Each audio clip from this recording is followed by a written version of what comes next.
and players mobbing. But Michael Jordan is not only the best basketball player, but he's the most exciting basketball player to ever play. Tatum fires away, pumps it in, 51 for Jason Tatum. The Big Three NBA podcast is powered by FanDuel Sportsbook, the official wagering partner of the CLNS Media Network. Hello, everyone, and welcome to the Big Three NBA podcast. I'm one of your co-hosts, Kwani Lunis, joined, as always, by Sherrod Blakely and Gary Washburn. Welcome. Happy new Thanksgiving week year. Where's Gary? You ever go down the road and realize you're on the wrong road, but you're too far down and you can't? Honestly, after Thanksgiving, everyone was checked out. All right, for me, it's already New Year's. How was your Thanksgiving? Blame it on the turkey, I get you. Blame it on the turkey. Happy New Thanksgiving week. That's a year. Year. Gary, she don't know what she's doing. That was just like, just say Merry New Year. Just go Merry trading. New Year. There we go. Just go trading places. All right. I do know that reference, by the way. I don't know about that. Well done. Thank you. Well done, Kwani. Well, I asked how your Thanksgiving was. You didn't answer. Who? What happened? Both of you. How was your Thanksgiving? It was good. Yeah. I went through your hood for a little bit, Kwani, in Jersey. I was on my way to Maryland. You say that like you're not from Jersey as well. I don't know why you're in denial. I officially call it your hood because you spend more time there than I did. I actually don't. Well, I did. Yeah, I did spend more time at home, but Kwani, where were you for Thanksgiving? Home, but okay, whatever. You're still in denial. Jersey is an amazing place. Gary, it's definitely amazing. You right about that. You damn sure right about that. All right, we'll get into the Celtics. I guess that's why people are tuned in. Let's talk about their most recent win, which was a blowout against the Bulls. They advanced to the in-season tournament knockout round, which I didn't realize some people hate this in-season tournament more than I thought they would. But first of all, let's address the comments about the fact that Drew Holiday and Jaylen Brown did not seem happy about the fact that they had to literally blow out this team to win. Obviously, they had to get the 23 points to make sure that they secured that next round. But do you guys think it's that big of a deal that, yes, they had to embarrass the Bulls, but I mean, the game is the game. The Bulls could have showed up too. I didn't think it was that deep. Well, I think it is that deep. And to me, it's deep because this is one of the few issues where you will find players and coaches arm in arm on this issue. Because no one really likes to be the Goliath when you don't have to be. The Celtics could have easily beaten the Bulls at like 70, 65% full strength. But in order to beat them by 23 points or more, they had to give a little bit more. And it feels weird for an NBA player to go out there trying to blow a team out. And again, this is not a hot take, but I'm like 99.9% sure that when the offseason comes around again, Players Association, Coaches Association are going to go at Adam Silver and be like, look, you need to get rid of this point differential as one of the tiebreakers, or certainly not one of the primary tiebreakers. To me, seriously, the most logical thing for them to have done was to go through, whoever has the best record, that's the team that goes on. Whoever has the next best record in the Eastern Conference or the Western Conference, they also get the wild card spot. I like that. That, to me, makes a lot of sense. And I would not be surprised if the league comes up with that type of tweak for this in-season tournament going forward. But other than that, I mean, I think it's going better than I think a lot of people thought it would. I'm curious what Gary's thoughts are. Well, I agree. I think they'll probably adjust the point differential thing. I do think it was a big deal. But I also think it was a situation for the Celtics where they were kind of running into a situation in Chicago where the Bulls are just a total mess. And you combine the Bulls with being 5-14 with all that talent they have. And I'm not saying, and I was talking with some other writers last night about this, like, I'm not saying the Bulls should be the top of the Eastern Conference at all, but they're a 500 team. They got DeMar DeRozan, Nikola Vucevic, Zach LaVine, Alex Caruso, Kobe White, Patrick Williams. Like, they have talent. Like, They got a bunch of lottery people. Like, they have talent. There is something wrong there. They are literally checking out. Like, Jack LaVine had an injured foot. He was 1 for 9. Vucevic, who usually kills the Celtics, had 8 points.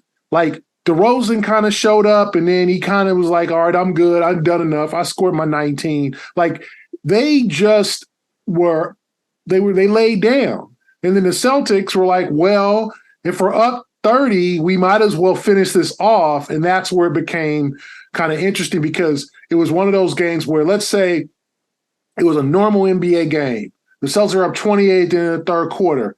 They put in all their guys at the end of the bench.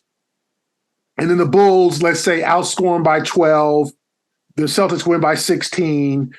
You know, it's a normal NBA win. No one's feeling bad, you know, whatever. The Bulls bench guys are better or scoring more than the Celtics bench guys because they're taking advantage of their playing time. But in this situation, the Celtics had to, like, not lose the fourth quarter by, 7 points. So they had something to play for. So there's Jason in the game. So it just got really awkward and it was uncomfortable to watch. And I just don't think the NBA wants uncomfortable situations when you're talking about any game where it's running, you're visibly running up the score, or and I know people are like, well, you know, the whole Andre Drummond situation, fouling him with the up 30, you know, a bad free throw shooter. Some people, hey, you know, get better at free throw shooting. They won't do that to you. Like, I get it. It's pretty simple, and it's a hardcore. And Andre has been in the league now 12 years, 13 years now. So he's not improved at his free throw shooting. So he did for a minute, then he's not good now. So unfortunately for me, I don't think it was I think it was just uncomfortable. And I think the Celtics also ran in a situation where they were playing a team that's a complete mess. Like, they're going to make Chicago look, they were embarrassing last night. Like, they were half speed. LaVine was hurt. Okay, he was trying to play hurt. He didn't look right. You know, they just looked like, man, we're not together. And I looked at Billy Donovan. Billy Donovan looks like he's about 73 years old now. I mean, he looked old.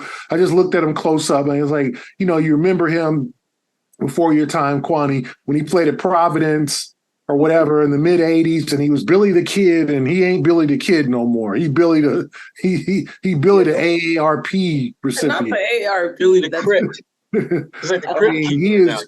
The Bulls are turning him old. Aged him, yeah. Yeah, it's just he looked weathered last night, and I feel bad for him, but it's also just sometimes you put together teams and it don't work.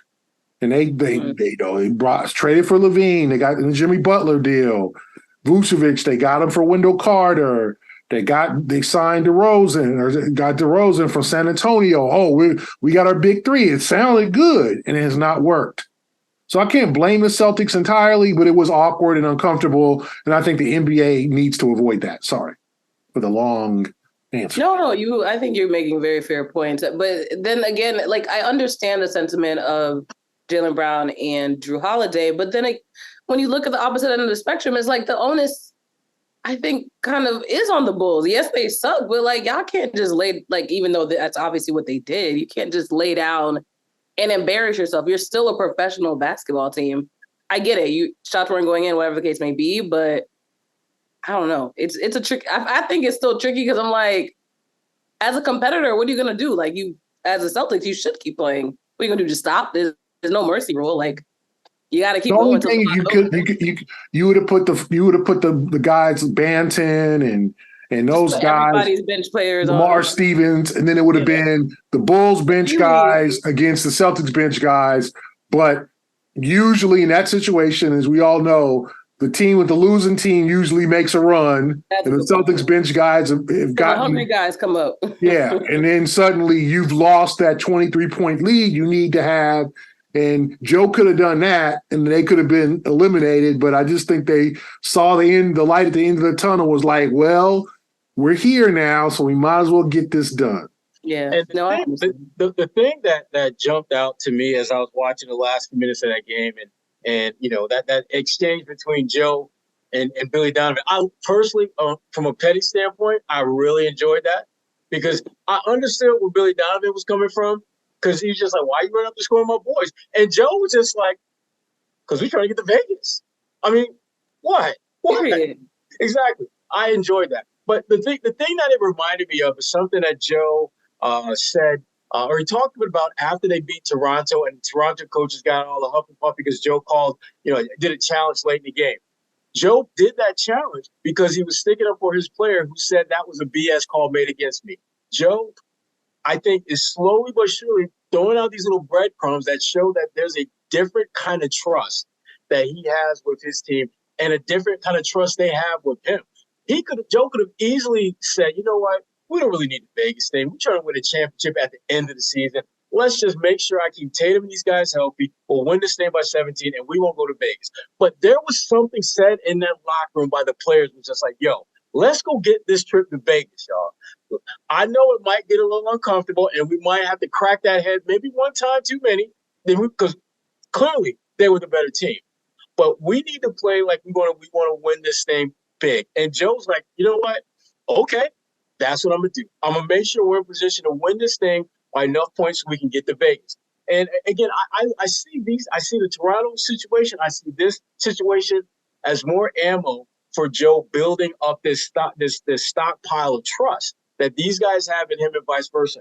And when we start talking about winning a championship and getting into those games where your coach is telling you something that really don't make a whole lot of sense that you should do, but damn it, he believes in it, you are going to try and do it. You're going to try and execute it because you have built a different kind of trust with this guy than what you had a year ago. And I just think that's so important to acknowledge and understand that's part of what Joe's doing. He didn't run up the score because he wants to make the Bulls look bad. He ran up the score because he wanted to get his team to Vegas. And his players wanted to go to Vegas. And I know Tatum and Drew, they got in their feelings after the game, feeling bad for the Bulls because they beat them down worse than they probably had to. But they understand at the end of the day, you're trying to put yourself in the best position to be one of the best teams. And this, in-season tournament, it's a big deal. It's what we've all been talking about, and they had a chance to put themselves in position to go there. And, let's be real. They're going to go in as the favorites coming out of the East, if we're being honest and candid. And they should feel that way. They have the best record in the NBA. You should win a tournament like this if you got the best record in the NBA. So to your point, I want to bring up once again the comment that Jalen made, because you mentioned that clearly there is a trust that's building between the coach and his players, but also, and I wonder if it has to do with the fact that, like you mentioned, that is a member of the Players Association, a vice president, and does have to advocate on behalf of the players. So when he mentioned that the decision to keep playing was a coaching decision, and he basically sounded as though, not necessarily that he was reluctant, but it was more of like, yeah, I got to do what my coach tells me. Is that an implication that, again, he already mentioned that he doesn't agree with the methods, but is that an implication that that trust is fully there as much as you're saying it is? I think that's part of it because Jalen, and we know Jalen well enough to know that if he ain't rocking with you, he's going to low-key let it be known. I think back to the whole Kyrie Irving situation where, the trust doesn't start at the bottom, it starts at the top. Translation: why are you coming at us, but you're coming at yourself? That wasn't the case here. He's basically saying that Joe made a decision and we're going to rock with that decision. Okay. That's part of the growth. That has to be part of the growth. But to me, in this particular instance, I think it also speaks to the fact that this decision to have all these specific rules was not a unanimous decision among the players. It's clear as hell that it was not a unanimous decision. And I don't know if anyone really thought the whole point differential thing would be this big a deal. But when you start thinking about it, you basically have to blow out teams to get to move on to the knockout round. That's what they had to do. And that's an uncomfortable thing to do because NBA players, and we've seen this happen time and time again, they think in both the short and long term. Short term, we want to win these games now. Long term, we want to stay healthy enough to win games later. By having to blow this team out, by having to play Tatum more minutes than you normally would and Jalen more minutes than you normally would in a blowout game, you run the risk of your long-term health situation. Yeah. And this is a team that is already, Porzingis has missed games, it's still out. Drew Holiday's missed game. Derrick White, Mr. Indestructible. He's missed games and he's been questionable with some of the illnesses. You go down the line and you want to minimize as much as you can any opportunity for guys to have a physical setback. And this scenario is completely counter to that. You're going to have to play your main guys more minutes because, as Gary pointed out, that bench of Chicago, I don't care how trash they've been all game long, they were going to outscore the Celtics bench. I'm 100% that was going to happen. And that could have potentially put them in a position where they don't go on to Vegas or have a potential to go on to Vegas and go to the knockout round. So I think Jalen gets it, but he doesn't. I don't think he liked the idea that they had to blow him out to do it. I could be overthinking it, but the differential aspect as well, is there not a level of like an ethics concern? Because the first thing I thought about was just betting in general. And we already know how messy it's gotten when it comes to sports betting in general. So if I'm a player or a coach or, someone on the staff, what could they, how could they not possibly, again, I haven't really fully fleshed this out, but think about the betting aspect of all right, well, we know we have to win by 23. And then the point shaving scandals, that's a possibility, or unless I'm misconstruing it, but I feel like that should be something that's in play as well, because that's something you can actually control for the most part as a player sometimes. Yeah, we should take on that guy. I got some thoughts on it. We should take though. Well, I think an easy bet when you get these games will probably be the over, where you know that teams are trying to pile up points. Mm-hmm. If you look at the Toronto Brooklyn game last night, I think the Nets are up 108-100 with a minute left, and then literally won 115-103. They scored 7 points in the last. They were trying to catch the Celtics in terms of point differential, and they scored 7 points in the last minute and won 115-103. So a game that was really, I think it was 97-96 with 3 minutes left, ended up being a 12-point Nets win because the Nets are we have to pile up the points. The same last week in Orlando, where the Magic had the Celtics beat and scored 7 points in the last 62 seconds, including a basket with 9 seconds left. And I kind of wondered watching, I kind of forgot. I was why is Wagner still in the game, Franz Wagner, and he's shooting a jumper with 9 seconds left. What's up with that? But it ended up being a margin thing. So I do think that ethics comes into it. And these players, as I wrote today in the Globe, we as basketball fans, former basketball players, or whenever you played ball competitively. I'm a former basketball player. Okay, yeah. You people like you, Kwani, are taught to play a certain way. You're taught not to run up the score. You're taught not to, embarrass your opponent. And in this situation, you sort of have to. You're taught. That's the thing about what I think is going away from the thinking of this in-season tournament. A, win. B, win. Win by a lot of points. It's like college football. Oregon is trying to get to the playoff, so they're going to run up the score. They beat my Cal Bears 63-19. Did they need to really score? Did they really need that back, Gary? 63-19? 63-19. Did they really need to score 63 points in that game? No. But they're trying to make the voters look good for the college football playoff. So we're turning this into college football in a sense, this in-season tournament where you're, if you win by only a touchdown, well, that's not very impressive. And so you got to win by 7 touchdowns. You got to run up the score. You got to keep throwing the ball in the last few minutes. In basketball, it's never been like that. You win, you win. You pull your starters out.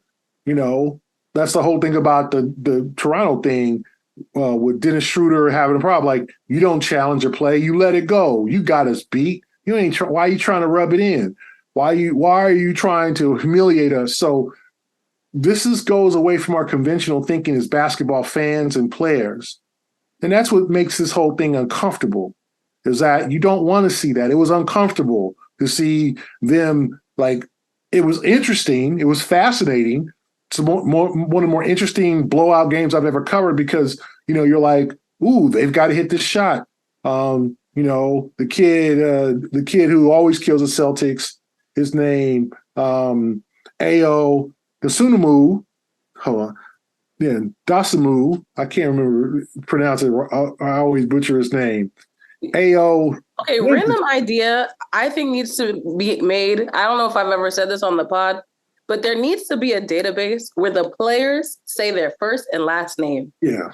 Once they get drafted, whatever, not the commissioner, not a coach, they say it on this database. So whenever you need a pronunciation guide, it's online. That's right, Kwani. Anyway, so don't steal my idea.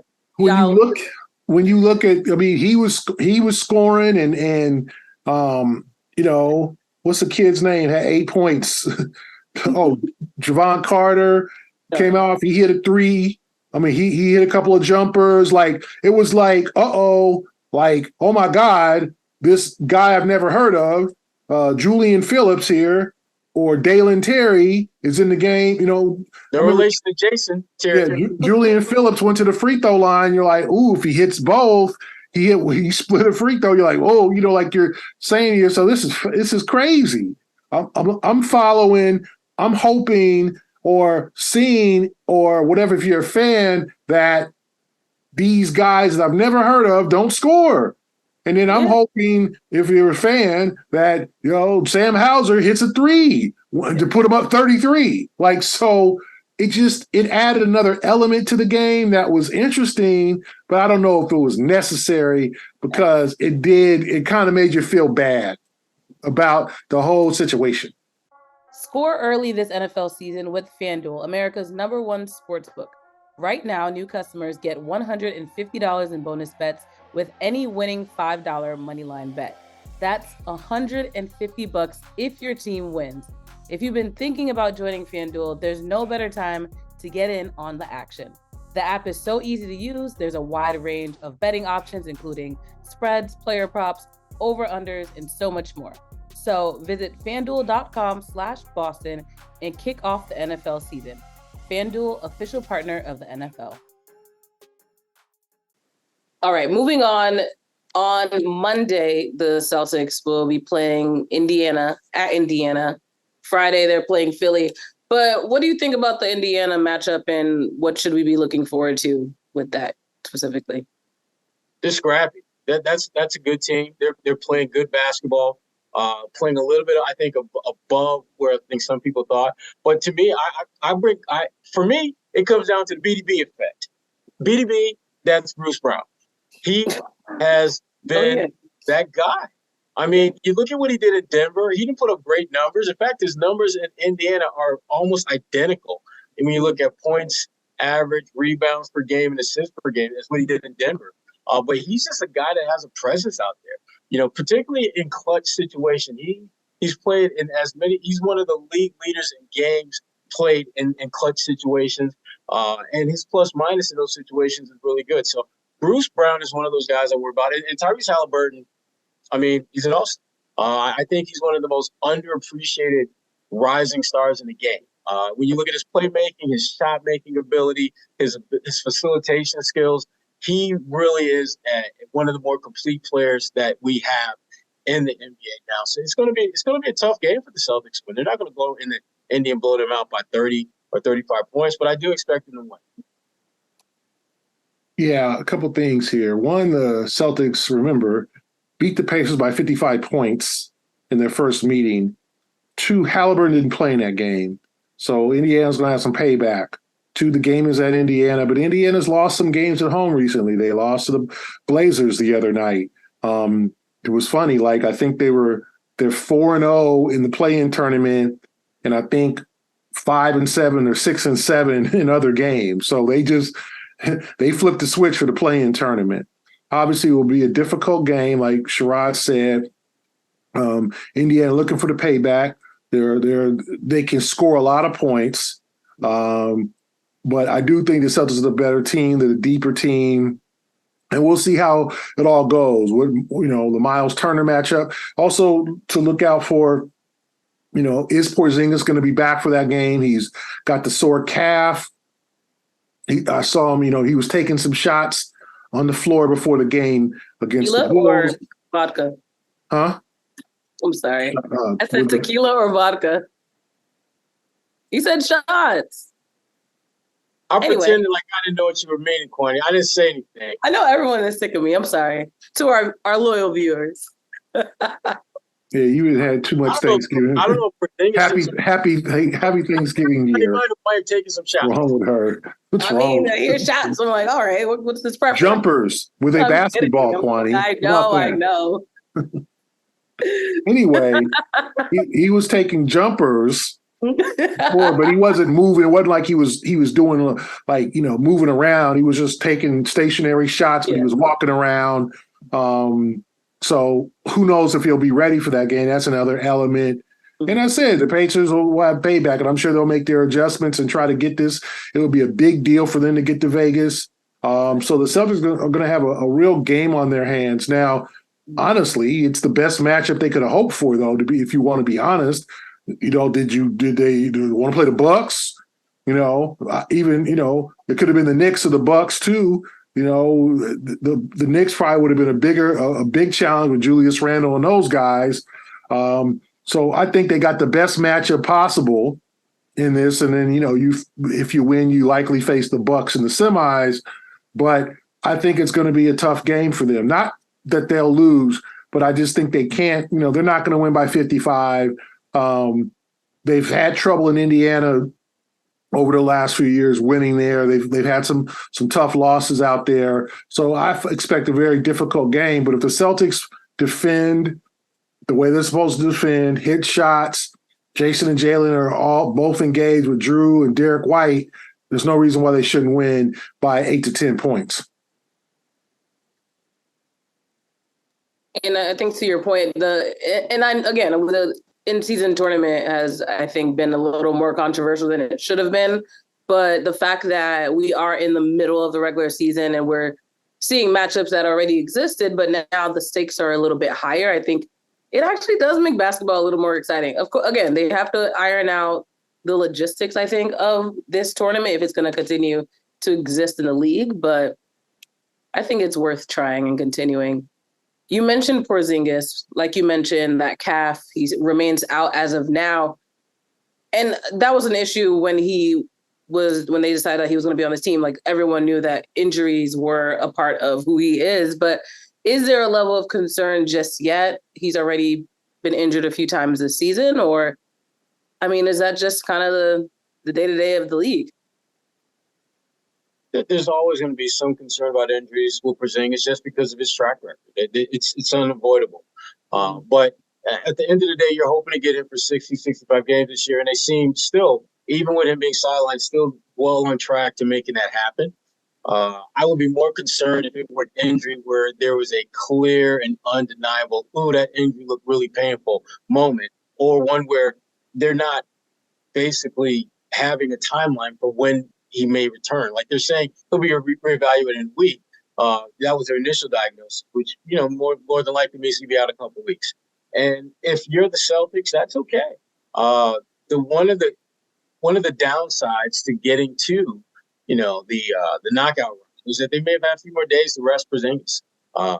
But again, if he's able to go, he'll go. And if he's not, they've shown the ability to play around that. And so that's the fact that you don't have back-to-back dynamics and all of this means you can utilize Al and not have to worry about not having both Al and Porzingis out. So I think they'll be all right. I'm not particularly concerned about it to the point where I'm ready to hit the panic button just yet. Yeah. Gary. I think you have to be concerned anytime Porzingis gets hurt because of his history. But this doesn't sound like a major injury, although calves can be tricky. So it sounded like, what we were told, the MRI was, just a strain, and that just takes some time off of it, rehab, get it stronger, and then he'll be back on the floor. So that's a good thing. And we all knew, I think everyone understand that Porzingis wasn't going to play 82 games. and he might not play 70 games. If you get 65 out of him, I said that's a really good season for him. You get him through 65 games and he's healthy for the postseason. That's an achievement. That's what you want. Okay, so he's missed a few games here and there now with the calf, but he's been mostly durable. So I think that's good news that he played in back-to-backs. It's not like they're resting him. So maybe he just needs to, give him a week off or whatever. It's been, 5 days. And I think, we'll see what happens next Monday because I'd be highly doubtful to play Friday against Philadelphia. But I think, maybe coming back on that Monday game or even get him an extra couple of days if you can eke out a win against Indiana and maybe bring him back for the semifinal game on that Thursday. And that would be like almost 2 weeks since the injury. So, you just got to strategize. But I also think, honestly, one thing that Joe is starting to understand, in my opinion, Missoula, is you have a bench. So he's playing Delano Banton some, and Delano's starting to play better. And Banton has been, a guy. It's like, okay, was he more of a project? I remember Brad Stevens told me before the season, like, when we don't have first round picks because they've traded them all, you've got to find guys to develop, right? You got to pluck guys from other organizations to develop. And I think in that sense, I thought Banton was one of those guys like, hey, he might not do much this year, but like Sam Hauser was last year, the year before that, he's a developed guy to where in a year or two, he's really going to be a guy out coming off the bench that can help you. Maybe they see him and the process has been sped up. I don't know what's up with Sherrod's buddy O'Shea Brissett. He is not shot. He is not. I think he's hit one shot this year, one three. I don't know what's going on, but he's not playing. But the guy that I'm looking, that I think is someone to look. He didn't play last night, but the Neemias Keita is a guy that I think can help them. And I think what? I don't know. He was laughing, so I started laughing. What y'all laughing about? I don't know. I think you said it right. The proper enunciation of Keita. I was impressed, Gary. Keita, yeah. Made me smile. Good, yeah. I didn't say Quita. I said Keita. Man. No, you did. You said it correctly. It's just funny. Whatever, man. Anyway, so if you're looking at, like, he came off the bench, had 10 boards, and in the win over the Atlanta Hawks, and I just think it gives them a chance to look at him more now. Who, I'm sure he'll get some minutes against the Embiid and those and Paul Reed and the Sixers because they need some beef and they need some toughness in that paint. So if this is a time for Joe to look at the bench and say, okay, I don't have Porzingis, I didn't have Derrick White, Drew Holiday missed a couple of games. This is what I have. Then I'm all for it because I just think they have to find what they can get from their bench. Like, they're not playing Lamar Stevens. I don't know why. They're not playing Brissett, but at least they're playing Banton and now Keita. So find out what you got because that's what they're supposed to do. And sometimes you might have to give up a game or you don't want to give up a game, but stretches because you want to see what Banton has. They started him the other night against Atlanta. They played him some quality minutes against Chicago. We'll see what happens against Philadelphia. But I think you got to find out. And some ties with Holiday out and now Porzingis, you got to find out. And I just think they need to find out. Like, if you think that Luke Cornett is like your backup center who can take you through the season, good luck. I don't think that's the case. I think he has a role on this team, but I also think they need a dog in that fight in the paint. Somebody that can prevent offensive rebounds, not let offensive rebounds. Allowing them has been a big issue with this team. Getting stops, and here comes somebody just to tip it in because he's got a free run to the rim. So you got to block out, and you got to get tough, and you got to grab the ball. Not too many times I've seen with Cornett, somebody just take the ball from him. He gets the rebounds. It happened last night against the Bulls. He's got the board. Oh, no, he doesn't. And then there are the Bulls running down the court because someone just took it from him. So I think it's a good time for Joe to look at his bench. And if that means, and we'll see if he gives Stevens and Brissett a chance, because I just think they can contribute too. We're driven by the search for better. But when it comes to hiring, the best way to search for a candidate isn't to search at all. Don't search, match with Indeed. If you need to hire, you need Indeed. Indeed is your matching and hiring platform with over 350 million global monthly visitors, according to Indeed data, and a matching engine that helps you find quality candidates fast. Ditch the busy work. Use Indeed for scheduling, screening, and messaging so you can connect with candidates faster. And Indeed doesn't just help you hire faster.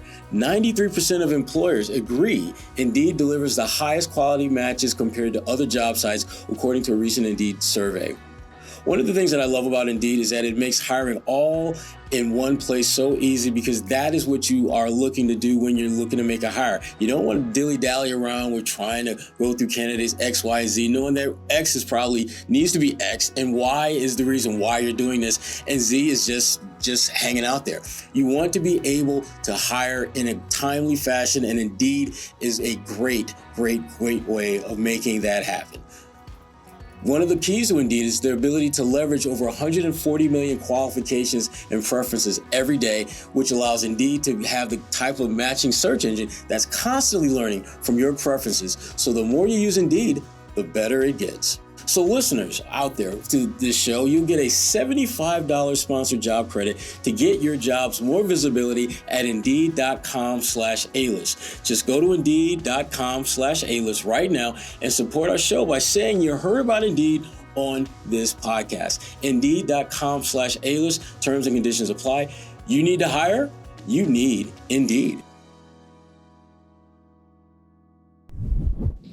Someone we haven't talked about on this episode just yet is Derrick White. And our guy, Bobby Manning, he talked to DeMar DeRozan, who plays for the Bulls now, about his time with White when they were in San Antonio playing for Coach Pop. And DeRozan told Bobby that Pop was on his ass every day. Right now, Derrick White, 13.9 points per game, 5 assists per game, 3 rebounds per game. He's definitely improved his, it's just looking at the performance he had in the playoffs. He's just built upon that, obviously, throughout the end of the year, but of course this year as well. So, obviously, it's obvious what he contributes to this team, but did you expect this fast of a growing curve for Derrick White? What you got, Gary? I'm surprised and pleasantly, and people, you hating on Derrick White. I wasn't going to say that, but I did think. But Gary, you hate on everyone and everyone's opinion, so that's. I don't think I was hating on Derrick White. I just did not think he had a good first half of the season when he came over in 22. Yeah. Right? I don't think he was the player. You weren't alone in that perspective. Yeah, I don't think he had a good stretch. That half season. Now it could have been not comfortable with the offense, getting traded for the first time, all the things that happened. So I'm not jumping on Derrick, but I did not think he was had a very good stretch. He has turned himself. He is, tremendous strides. Just unbelievable strides as a player. He's a completely different player than he was when he got here. And that's not hating on him. That's not saying he's nothing.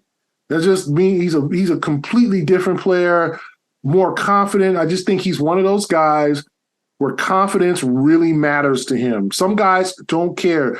A lot of Sherrod's, guys in the Pistons, and we know guys like Jordan Crawford and dudes that were just they go 0 for 20 and they still got mad swag.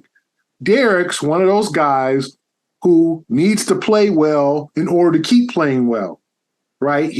Confidence is a big deal to him, and I think that he didn't get much confidence from that first stretch, but he got settled, in the personal life too. Now he's a dad of 2. Obviously, he's had 2 children since he's been in Boston, with his wife, and he's settled and he's comfortable, and I just think that really mattered to him. Where other guys can come in right away and make a splash. Give me the ball, I'm going to score it. I don't care where, it was like we all expect remember when Isaiah Thomas got to Boston and he just, boom, all of a sudden it's like, okay, this dude will need to start pretty soon. This coming off the bench thing ain't working for him. He's like, he taking somebody's minutes. Like, guys come in, some guys have that swag, come in, immediately make an impact. Derrick White took his time, but I think he's a tremendous player. I think he's done a great job in the last year and a half or year plus. And he came back and adjusted because I just thought he wasn't, after game one of the finals, remember, it was like, oh, Derrick's there. And then Derrick did not play well the last 5 games of the NBA finals. He was not kind of non-existent. Yeah. And it says, hey, that's his first, he gets all the grace and excuses and all that. It's not like a negative thing. It's just he need to get more experience. Now he's confident. His teammates are confident. The organization is confident in him. So I think you've got a completely different player. You have a 4th star, a great defender, a guy who can hit the shots. You're totally confident now. Remember, when he first got here in that first year, when he was shooting threes, you're like, oh, boy. Remember, it was like, I remember Brad saying, well, he was 30% from the three and from San Antonio. And San Antonio was like, well, Brad, like, how's that going to translate when he's not a really good three? Well, when he gets open looks, he's going to hit them. And then he didn't. And people, I was like, okay. But now he's hitting them, right? Now he is a way better three-point shooter than that first year. And that's nothing, I'm not criticizing him and saying was a bad player. He just took time to get his comfort zone there.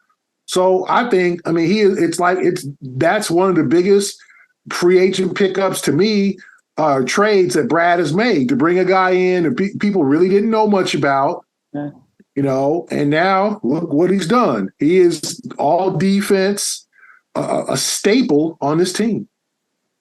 Yeah, it's pretty hard to imagine a scenario in the near future where the Celtics will let him walk. If anything, you double down as best you can on having a guy like that around long term because he does so many little things that collectively add up to big wins if you're the Boston Celtics. His defense, his playmaking, his overall just feel for the game, all those things come into play for a guy who has really put his imprint on this team in a really short period of time to the point where he's part of their core. If they're going to win a championship, they're going to need lots of different guys to step their game up, and Derrick White is one of them for sure. All right, moving on to the rest of the league. The Timberwolves, best record in the West right now. Is it time to start the MVP conversation for the Ant-Man? Hell no. No. No. I love Ant-Man. And he's one of my favorite players to watch. Yeah. But I just think he hasn't quite done it. He's off to a good start in this race for MVP, but I'm not ready to put him in the pack of leaders. I'm not ready to talk about him and Giannis and Joel and Tatum and those. He's close, but he ain't there yet. Gary? As long as they win, I think you have to if he's the best player and the best team in the West, you got to give him consideration. And I just think overall, no one expected much out of Minnesota. Nobody. No, if you said outside of Minneapolis, if you said, "Oh, I think the Timberwolves will be one of the top 4 teams in the West," people would look at you like you was crazy. I mean, nobody went down on the Timberwolves. Nobody was talking about the Timberwolves in terms of what everybody was talking about. They're doing what people thought Memphis was going to do, right? They're taking Memphis's spot in the top of the West, where Memphis is now back, probably headed for the lottery unless they make a tremendous run with Ja comes back and Marcus Smart and all the guys that got injured. They are in trouble. Minnesota, meanwhile, is playing better together. Look, Rudy Gobert is having a productive year. People thought it was last year a disaster for him after that big trade from Utah. Yes, it was. It did, but now he's fit into the offense. Karl Anthony Towns is taking kind of a step back and let Ant-Man take over. Mike Conley is just a complete professional and a steady presence at point guard. Jay McDaniels is a quality player. Like, they have a quality, Kyle Anderson, Slow-Mo, like, they have quality players. And I think people doubted Chris Finch as a coach and he's finally stepped up and become, the coach that people might have thought he was, because I think people were looking at him like, okay, why did you get this job? And you're the same as all the other guys in Minnesota. Like, you can't coach. Ryan Saunders and some of these guys who have failed miserably in the past. But I'm looking at Ant-Man's, 26.2 points, 6 rebounds, 5 assists, 1.3 steals, and you can't, argue with that. And we haven't talked about our friend Naz Reid, one of the best 6 men in the league. Jersey. Oh boy, Nickeil Alexander-Walker. Like, they have a deep. One thing that they have a deep squad. Like, yeah, that's true. They have a bunch of guys. If you look at, let's say Nickeil Alexander-Walker, the former Sixer, Shake Milton, Troy Brown, the former first-round pick. Like, they got guys who can play, right? So you have 10 deep like that. I mean, and you could be you're gonna be successful. And Ant-Man shooting 38% from 3, 47% from the field. I mean, he is putting it on. So yes, I disagree with Sherrod. Thank goodness. He is a MVP candidate. Let's look at the worst team in the NBA right now, the Detroit Pistons. As of Wednesday, they say that one more time, Kwani. What team? Your boys, Sherrod, in Detroit. what team? What team are you talking about? Lions, I understand. What, Sherrod? What team is that? He's quiet. Bears. No, don't do that. And for the record, 2 and 15 makes sense when we're talking about my birthday, February 15th. But for a record right now, I had to saw it. I was like, I'm going to talk about this. But are you trying to tell us that we need to start shopping? Yes, start planning for my birthday in February. Okay. But what's up with Detroit? Like, they were this young, up-and-coming team. And then what happened? They were rebuilding. They were looking good, but what's going on in Detroit? I felt so good about them the first. What you think, Sherrod? What's going on, Sherrod? They're struggling. They're just like Cal Cubbies. They're struggling. 14 losses in a row, bro. 14 in a row. Oh, it's been an absolute dumpster fire there, which is too bad. They set records for the wrong reasons. Yeah, I mean they're. It's hard to put your finger on exactly what it is because you can't blame injuries. Injuries, that's a factor, but that's not the reason why they're losing. They're just not playing good basketball, and it just seems that for whatever reason, the team chemistry, the coaching, everything is off just a little bit. I mean, when they lost to Washington and they got spanked by Washington, that was when it's just like, okay, y'all, we needed. This is when those team meetings that you hear about. This is when you need to have a team meeting, when you are on track to be the absolute worst team, not just in the NBA this year, but of all time. I still think that there's plenty of time for them to at least be mediocrely bad, but right now they are historically bad. Get out of the historically bad column and just be a bad team. That's the goal now. Just be a bad team. Okay. There's a lot of problems. Aaron got his hood stats. Let's hear it. I'm going to go Sherrod. First of all, this is what happens when you think drafting a bunch of lottery picks is going to build your franchise to a successful franchise. It doesn't always happen. For years, the Sacramento Kings did the same thing, right? You pad a bunch of lottery picks, DeMarcus and Tyreek Evans, and you put all these guys together and think this is eventually they're going to learn and they're going to become a playoff team. Okay, Oklahoma City did it right when they put Durant, Westbrook, and Harden, and they went to the finals. Not everybody can do that. And I think in Detroit, if you look at this roster, it's something going on. Kay Cunningham, number 1 overall pick. Jaden Ivey, top 5 pick. Jalen Duren, second year, a monster in the paint, top 10 pick. Isaiah Stewart, first round pick. Asar Thompson having a good rookie year. Marvin Bagley, remember him? He's on this damn team. The guy from Sacramento that the Kings took him over Luka. James Wiseman, remember him? The number 2 overall pick from the Warriors once upon a time. He's not in the rotation. Like, how many young dudes can you – and then I ain't even talked about Isaiah Stewart. I ain't talked about kid Marcus Sasser, who's having a good rookie year from Houston. Like, you got a bunch of kids on your team, but you ain't got – one, you don't have a lot of veterans. 2, you just don't have a winning formula. Like, they're not sure of themselves. And that's what happens because Detroit did the whole, we're going to we're going to draft every year in the lottery. We're going to put a bunch of talented players together. And then you know what? It's not working. I don't know if Cade Cunningham can be your central figure of your franchise. One, I don't know yet. He was hurt all last year. He seems very steady, but is he the guy? Is he your Jason Tatum, right? Can you build around that? I don't know. Jaden Ivey, like, he wasn't playing and now he's playing.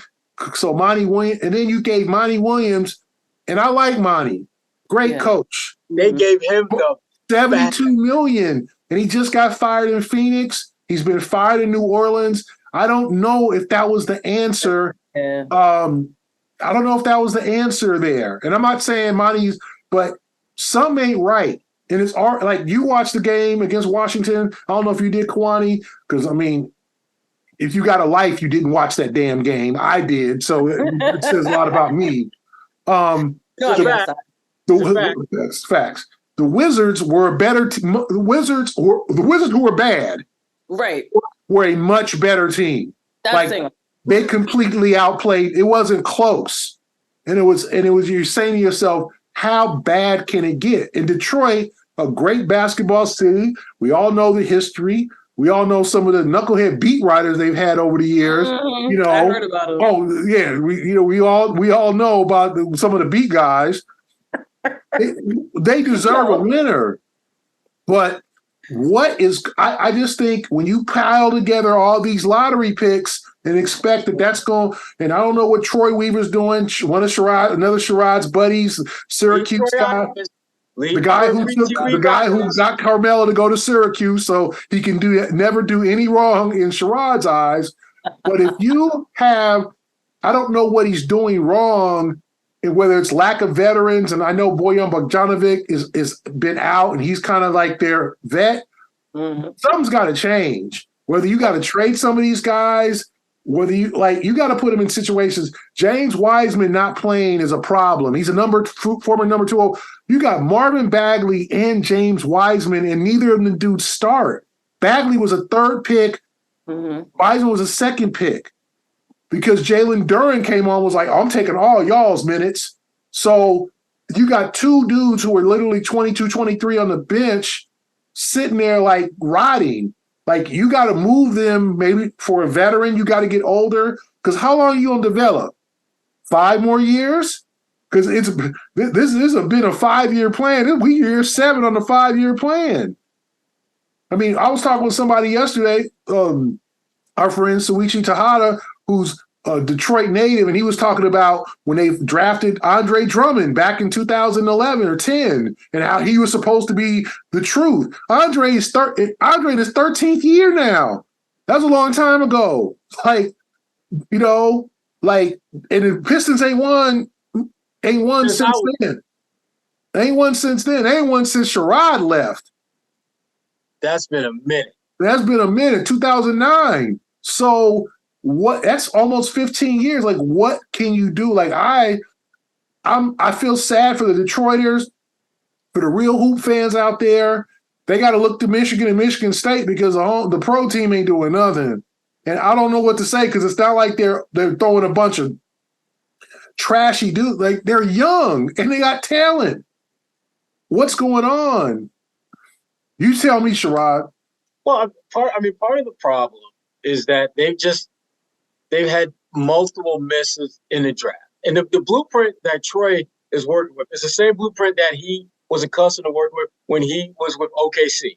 I mean, this is the same dude that convinced them to draft some cat named Russell Westbrook when there are folks who were kind of shaky on that dude. And that was a Hall of Fame decision. He's tried to basically do the same thing in Detroit, but it's just not working. And part of it is that I think they drafted the wrong guys. Part of it is guys have taken longer to develop than they should. And a big part of the problem for up until I think they got Monty was I don't think they necessarily had the type of coaches that were going to get the most out of those guys. I mean, think about it. You know, our guy, Casey, Dwayne Casey. Great guy. Dwayne Casey, great guy. But there's a reason why Toronto won a chip that low-key no one really wants to talk about. They got rid of Dwayne Casey. And Dwayne had taken that team as far as they could go, and it was clear that he wasn't going to develop them anymore. And in Detroit, he never got to the point where they were even being developed to where they were respectable. They were just a bad team, but young kids just running around. You know, and they never. That's the sad part, Sherrod. When you bad and young, if you bad, you got a bunch of like old dudes. Okay, when you're bad and young and you don't see no hope, that's the problem. Like, you know, like what Tupac said, there ain't no hope for the future. Like, you know, you know. So you go to Tupac reference. I would see a Tupac reference and go back and sweat because something ain't right. Yeah. How's that? He sweat, something just ain't right. Yeah, that is very true. Just make a Spotify playlist for that team. Yes. Oh, goodness. What Pac said, the truth is, ain't no hope for the future. Like when you got bad young guys, or you got a bad team, like there's no hope. It's not like, well, they're playing hard every night and they're losing, because that's the step. They already went through those steps. Like bad teams lose close games, right? They find a way to lose, but you see the potential. Eventually, they're going to win these. Look at our friends down south in Orlando. Remember how they were getting pounded and they're losing close games. I remember talking to Jamal Mosley, like, how do you get your guys not to get used to losing? Because that's the whole thing. These dudes is living the life. They making money. They traveling on first class. They're eating scrimps and steaks and all that. And, you know, they getting it in. So it's like, man, we're good. So they're living the life. So when they lose, it's like on to the next. How do you take young guys, and not get them used to losing? Because that's how you have a losing culture. And he was just like, you got to stress to them winning. And now this year, Orlando's like winning. Like they're like, we're tired of losing. We are going into every game, feel like we can win every night. And that's what you have to do. And it was a process. They had to fire some coaches. They had to make some real changes in Orlando, give away some guys, you know, they gave away Vooz, you know, like they've had to, you know, they had to make some changes, but Orlando's finally clicked in. Detroit was their rebuild, if I'm not mistaken, Sherrod, started before Orlando's. So it's like the same thing ain't happening. You don't see the hope. There ain't no hope for the future. God bless Pac. Like, it's you don't see it. And that's the hardest part. Like when we're talking about the Bulls are a bunch of veterans who have given up. That's bad. Right? It's time for them to go young. But when the Pistons are young and there ain't no hope, you don't see the potential, I don't know what to do with that. Like, I'm not sure you trade all the young guys. I think you got to part ways, like Killian. I'm not going to Killian Hayes. I didn't even mention Killian Hayes, 7th overall pick. Like, you have to do something with some of the guys in that locker room and go, okay, we're going to have to risk. It might work for you somewhere else. We need to get some vets in here. Well, that was depressing. Let's close out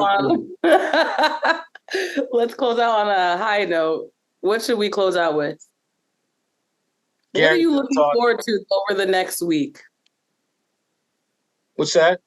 What are you looking forward to this week or next week? Sixers game. Okay. Sixers. I'm looking forward to that. Joy. Looking forward to the what? The Sixers game. Celtics still Friday. All right, Gary. That's the game before the play. Gary already got his ticket booked to Vegas. Yeah, I'm looking. Yeah, I'm thinking about Indiana. I'm thinking about Indiana. I'm sorry. Yeah, Embiid and the boys do come in on Friday. That would be a good ball game. I'm just prepared for Vegas. That's all. Right. No, I'm looking looking forward to the Sixers game because I do think that team is a likely foe that the Celtics will see in the first or second round of the playoffs. I think that they're scrappy. They're Doc Rivers, in terms of all-time wins, ranks among the all-time greats. But here we go. But I think right now what you're seeing in Philadelphia is a better, I think, connectivity between head coach and star player. Because Sherrod, what's the other thing that is in common in Philadelphia that wasn't there last year, that was there last year, that's not there now? Is there someone who's not there that might have something to do with that? Go ahead. I'm just asking.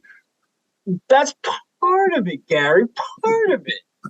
I'm going to give Nick Nurse his props because I think Nick Nurse has done a good job with what he's had to work with, and more importantly, to Gary's point, what he doesn't have to work with.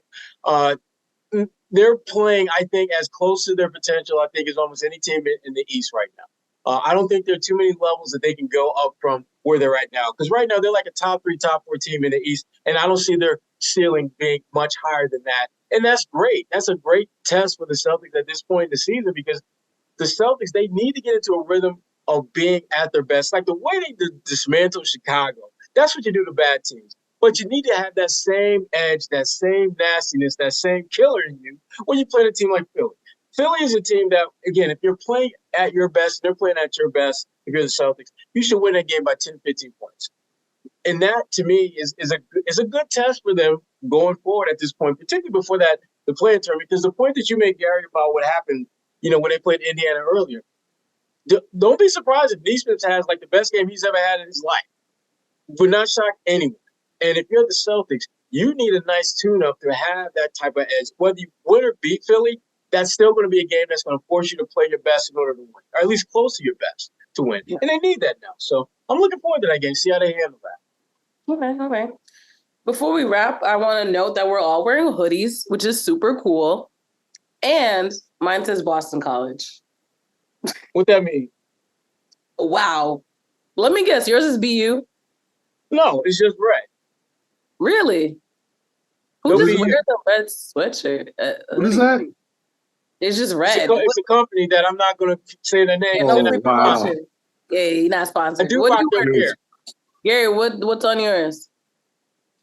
Oh, Cal. The bowl-bound California Golden Bears. The bowl-bound California Bears, yes. We're going to a bowl, too. Yeah. All right. Well, you see me going to a bowl. Huh? It's not called the toilet. Boston. BC, Kwani better have her ass in the cold in Fenway Park, in that Fenway Park Bowl. If you aren't there, you are not a real fan. So let us know how it is when it's 22 degrees at Fenway when they're playing Iowa State. Let us know. The last bowl I went to was a Pinstripe Bowl. Send us pictures. Nah, we'll see. I should be a little more loyal to my college athletics, but I'm planning to go to the bowl. And you know that great BC band's going to be playing too. Hey, see, now you've crossed the line. That was a very sensitive issue that we will not further discuss on this episode. But until next week, thank you all for listening. Still got a band, Gary? I thought they disbanded the band. They still got one? Come on. It's not fair, all right? The Detroit Pistons of bands, Gary. The Detroit Pistons of college bands. Kwani was there. She was embarrassed when they played it. I was like, Kwani, this is you? This your peoples? Can't even say anything because he's fake. You can defend him, Gary. Gary, it's just like, you got you. Right. Kwani, is this you? It was, no. It's like, what? In their defense, it was an indoor arena. Y'all couldn't get NCA&T or Grambling or Southern or FanDuel. We are not in an HBCU or like any school in the South, really. Got to get the nearest HBCU and bring them up here. That didn't work out well at all. You know what? I'm going to go cry now and recover from that low blow. But until next week, we want to thank you all for listening to the Big Three NBA podcast. For Sherrod Blakely and Gary Washburn and me and my BC Eagles, we appreciate you guys for listening, watching, and of course, we'll be back next week.